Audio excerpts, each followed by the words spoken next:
Bienvenidos a este viaje a través del tiempo. En este video, veremos las tropas de élite del mundo antiguo, parte 3. Acompáñanos en este recorrido y descubre los misterios y maravillas de esta era histórica. Pero antes, no olvides suscribirte, es gratis. Una fuerza de élite es un grupo de soldados escogidos por su competencia y asignados a la misma unidad. En ocasiones, suele ser el grupo de actuación militar más diestro o potente de su ejército. A continuación, en esta tercera parte, ampliaremos la lista iniciada en la parte 1 con algunas unidades más que todavía no han sido mencionadas. Estas son algunas de las más destacadas fuerzas de élite de la antigüedad. Los arqueros largos galeses e ingleses. A finales del siglo XIII y principios del siglo XIV, de manos de Eduardo I, un cuerpo de élite empieza a adquirir una gran fama debido a su eficacia en los enfrentamientos contra escoceses y contra franceses. En la Guerra de los 100 Años, los cuerpos de arqueros galeses e ingleses. Pese a que no tenían un estatus social relevante, estas unidades del ejército inglés tenían una notable importancia, llegando a frenar a la potente caballería francesa en enfrentamientos tan legendarios como Poitiers o a los valientes y rudos soldados escoceses en 1298 en Falkirk. Estos hombres, que utilizaban con gran destreza el arco largo, se dice que fueron descubiertos por el rey inglés Eduardo I durante una serie de revueltas que tuvo que sofocar en Gales. No obstante, más tarde, este cuerpo estaría compuesto tanto por ingleses como por galeses, y su destreza y contundencia quedaría patentada con Eduardo III en la batalla de Haddington Hill en 1333 contra los escoceses, a los que venció gracias al eficaz despliegue de arqueros en los lados, mientras que la infantería y caballería atacó a las huestes escocesas por el centro. Esto supuso toda una innovación en la guerra medieval, en la que la fuerza residía en la caballería. El empleo de arqueros por parte de los reyes ingleses fue todo un éxito, pues permitía eliminar con contundencia a un gran número de enemigos a distancia. Los grupos de arqueros no gozaban de una gran importancia social y solían estar compuestos por gente pobre del sur de Gales o de las regiones con bosques de Inglaterra, pues eran lugares en los que se practicaba la caza con arco. Estos arqueros estaban dotados de una gran cantidad de flechas que clavaban en el suelo, repuestas continuamente al acabarse debido al eficaz sistema de suministro inglés, próximas a ellos. Además, en muchas ocasiones, prendían una serie de hogueras frente a ellos para disparar flechas en llamas, cuyas puntas eran untadas previamente con sustancias inflamables. Pese a ser de baja raigambre en su mayoría, podían estar equipados con cascos de una pieza y con cota de malla, aunque su principal defensa estaba compuesta por las unidades de infantería y la caballería. Estos arqueros también podían estar preparados para combatir con espadas cortas, hachas o dagas, actuando como infantería ligera. Del mismo modo, podía verse arqueros en pleno campo de batalla, intentando recuperar las flechas anteriormente lanzadas, pues éstas solían gastarse con presteza. Los arqueros más hábiles podían llegar a lanzar 12 flechas por minuto y alcanzar blancos a unos 200 metros. Sin embargo, la eficacia de los arqueros ingleses y galeses se vio sumamente eclipsada, llegando a quedarse prácticamente obsoletos en los últimos compases de la Guerra de los 100 Años, cuando los franceses perfeccionaron el uso de las armas de fuego. Los inmortales persas. Los inmortales, o melóforos, eran un regimiento de élite persa de la Guardia Real que lucharon en las guerras médicas. El nombre inmortales viene del historiador griego Heródoto, que los llamó así en referencia a su estrategia, en la que si un soldado caía, otro lo reemplazaba, haciendo la alusión de que no podían morir. Los inmortales eran una tropa de infantería pesada comandados generalmente por un noble persa y que mantenía siempre la cantidad de 10.000 hombres. Las armas de los inmortales consistían en un escudo de cuero y mimbre, una lanza corta, con punta de hierro y un contrapeso en el otro extremo, un arco y un carcaj con flechas, así como una daga o espada corta. El uniforme del regimiento estaba compuesto de una tiara o gorra de fieltro, túnica larga con bordados, pantalones y una cota de metal. Su táctica habitual era la carga frontal contra el enemigo, mientras que los flancos en retaguardia disparaban flechas como apoyo.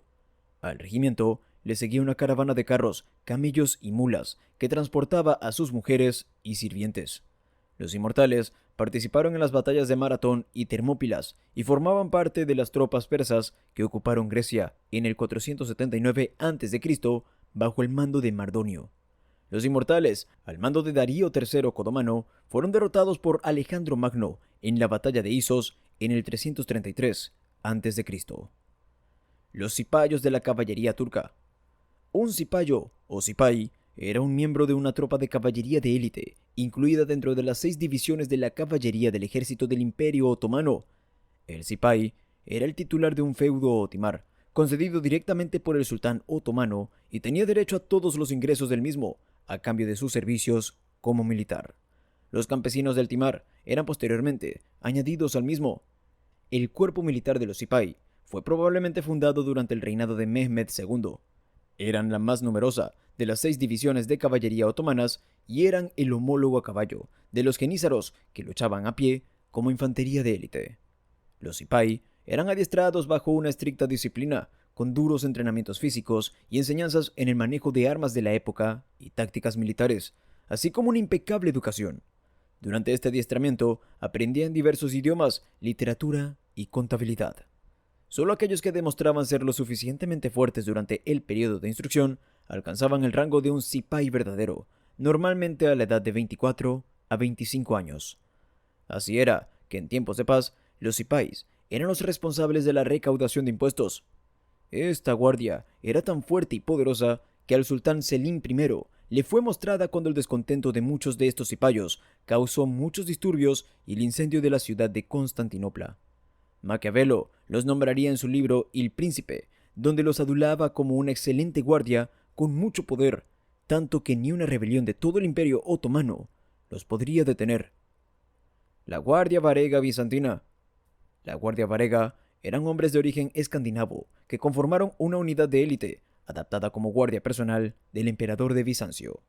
Esta Guardia Varega, en su origen, eran pueblos vikingos venidos de la península escandinava que se asentaron en ciertas zonas de Rusia, entrando en contacto, a través de una serie de rutas comerciales entre el mar Báltico y el mar Negro, con el Imperio Bizantino. Los varegos eran una serie de guerreros que estaban ligados a un caudillo al que prestaban lealtad, mediante juramento, a una serie de jefes tribales. Del mismo modo, establecían una serie de normas conductuales, entre las que se encontraba el reparto jerárquico de los botines que conseguían. Durante la primera mitad del siglo IX, ya se hace referencia en fuentes bizantinas a una serie de ataques de pueblos escandinavos provenientes de Rusia, conocidos como Rus. Con el tiempo, las autoridades bizantinas llegarían a un acuerdo con dichos pueblos para que se incorporasen a las filas de su ejército a cambio de una buena remuneración y con el objetivo de que cesaran las hostilidades por parte de estos. Sin embargo, la Guardia Varega no será una unidad consolidada hasta el año 988, en el momento en que Vladimir II de Kiev envía una fuerza de 6.000 Rus al emperador bizantino Basilio II, el Bugaróctono. Pese a ser unos hombres que profesaban un fuerte vínculo de lealtad hacia la máxima autoridad bizantina, el emperador, en muchas ocasiones, abusaban de vicios como el alcohol y eran aficionados a las trifulcas. Además, en varias ocasiones, los jefes de la Guardia Varega cometieron abusos y se aprovecharon de momentos de debilidad del imperio, llegando a ser acusados de atacar a emperadores como Miguel VII o Nicéforo III. Durante la invasión normanda de Inglaterra, en el año 1066, a manos de Guillermo el Conquistador, una gran cantidad de hombres de origen anglosajón fueron a parar a la corte bizantina, al igual que habían hecho siglos antes los guerreros escandinavos. De este modo, la diversidad afectó a la Guardia Varega, incorporándose un gran número de personas venidas desde Gran Bretaña a sus filas. De hecho, esta renovada Guardia Varega, compuesta de anglosajones y de antiguos guerreros escandinavos, se enfrentaron a Roberto Guiscardo y Bohemundo en el año 1081 en Dirraquía, siendo vencidos. El equipamiento principal de la Guardia Varega solía estar compuesto por hachas arrojadizas y hachas de mango largo. También podían llevar una espada de hoja ancha, un casco similar a los de los bizantinos, con un protector para la nariz y un escudo circular. Si te está gustando el video, no olvides darle like y suscribirte. Los Lansquenetes alemanes. Los Landsknechts o Lansquenetes fueron mercenarios alemanes utilizados en formaciones de picas y perdigones durante el periodo moderno temprano. Compuestos predominantemente por piqueros y soldados de infantería de apoyo, su primera línea estaba formada por Doppelschöldner u hombres con doble paga, famosos por su uso del Zweihander o mandoble y el arcabuz. Formaron la mayor parte del ejército imperial del Sacro Imperio Romano desde finales del siglo XV hasta principios del siglo XVII, luchando en las guerras Habsburgo-Valois, en las guerras Habsburgo-Otomanas y las guerras de religión europeas. Aunque propensos a amotinarse si no se les pagaba y divididos dentro de sus filas entre católicos y luteranos, Los lansquenetes eran guerreros bien armados y experimentados, reclutables en grandes cantidades en toda Alemania y Austria por el emperador del Sacro Imperio Romano Germánico. Sería en 1521 cuando los españoles reclutaron infantes alemanes para defender su país contra los franceses, porque, como decían, nuestra infantería no se desempeña tan bien en su país natal como en el extranjero. Esto garantizó cantidad y calidad al ejército imperial durante un siglo y medio. A medida que se desarrollaron las técnicas de lucha de los lansquenetes, ya no preferían luchar en línea recta, como lo practicaban incluso los suizos hasta finales del siglo XV, sino que se inclinaban hacia un movimiento circular que mejoraba el uso del espacio alrededor del combatiente y les permitió atacar a los oponentes desde diferentes ángulos.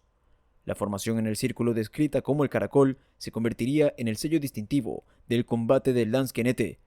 En su apogeo, durante el reinado de Carlos V de Habsburgo, y bajo el liderazgo de capitanes notables como George von Frundsberg y Nicolas de Salm, los lansquenetes imperiales obtuvieron importantes éxitos, como la captura del rey francés Francisco I en la batalla de Pavía en 1525 y la resistencia contra los turcos otomanos, liderados por Solimán el Magnífico, en el sitio de Viena en 1529. También se tiene constancia de su despliegue en los ejércitos de los reyes Juan III de Navarra y su sucesor Enrique II de Navarra en 1512 durante sus campañas para reconquistar Navarra. En el mismo contexto, también se les encuentra luchando del lado de Carlos V, donde tuvieron un gran desempeño. También sirvieron en gran número en el ejército imperial durante las campañas de Austria en 1532, Francia en 1542, la Liga Reformada Germánica en 1547 y en todas las guerras italianas. Otros también lucharon en la frontera Habsburgo-otomana. Los lansquenetes también fueron responsables del saqueo de Roma en 1527. Los almogávares. El origen de la designación de estas fuerzas de combate se remonta al siglo X, cuando se denominaba así a reducidos grupos de sarracenos armados que realizaban incursiones de saqueo en los reinos peninsulares. Sin embargo, posteriormente se adaptaron las técnicas de estrategias y tácticas de los grupos sarracenos y se conformaron una serie de importantes unidades militares, fundamentalmente de infantería ligera y de espías en la mayoría de reinos cristianos de la península ibérica.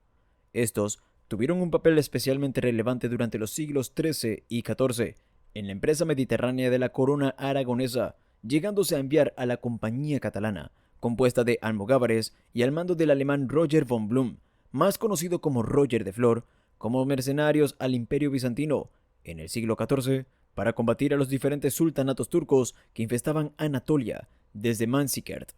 Se cree que su servicio a los reyes cristianos se remonta a los tiempos de Alfonso I el Batallador, durante los principios del siglo XII. Los almogávares eran básicamente fuerzas de choque de infantería que luchaban con armas cortas, como lanzas cortas arrojadizas o asconas, y venablos, usada también como lanza arrojadiza, un cuchillo de diferentes dimensiones, conocido como coltel, como armas Como armas defensivas, contaban con un escudo de madera de pequeño tamaño y, puntualmente, una cota de malla y un casco, llevando un equipamiento liviano que facilitaba su versatilidad en el campo de batalla. Sin embargo, el arma más característica de estos era la espada corta o alfanje.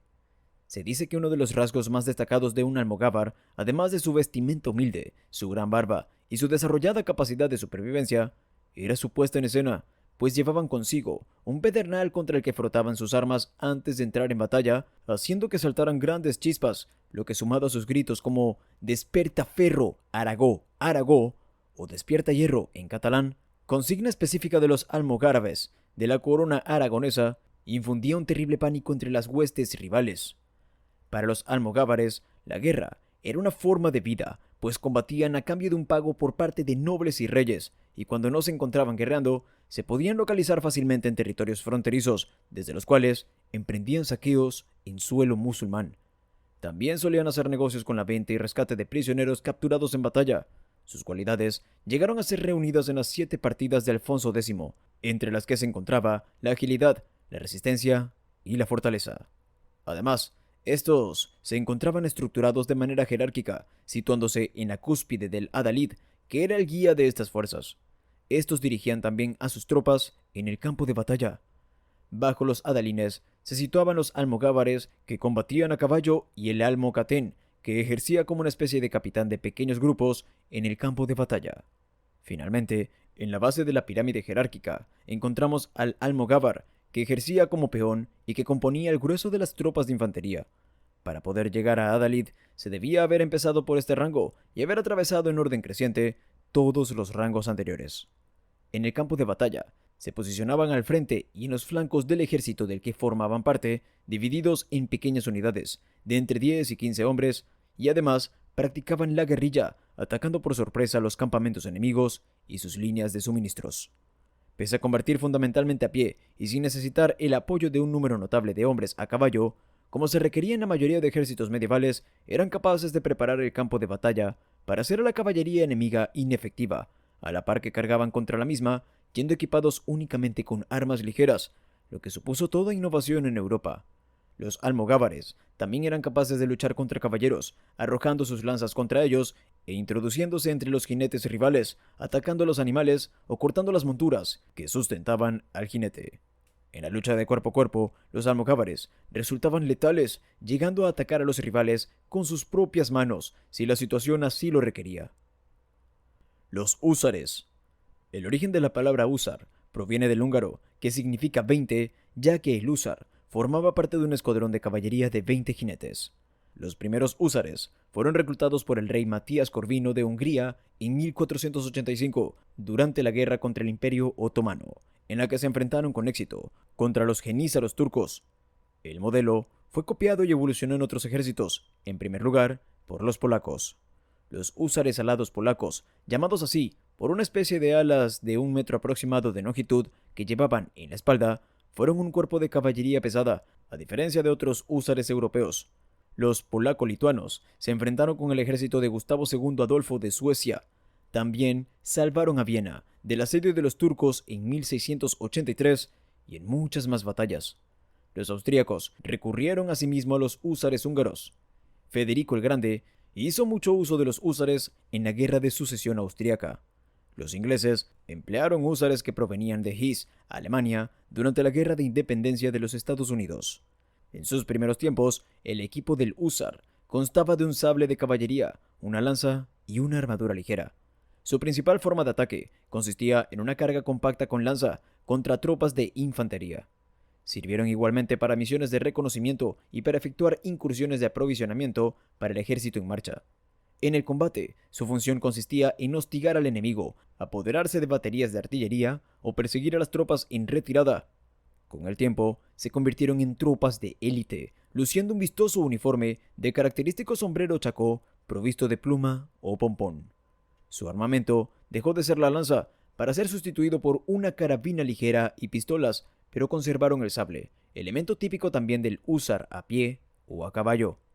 Este cuelga en efecto muy bajo por detrás de las piernas y el tahalí que lo sostiene se encarga también de mantener el portapliegos, un pequeño zurrón liso adornado con el emblema del regimiento.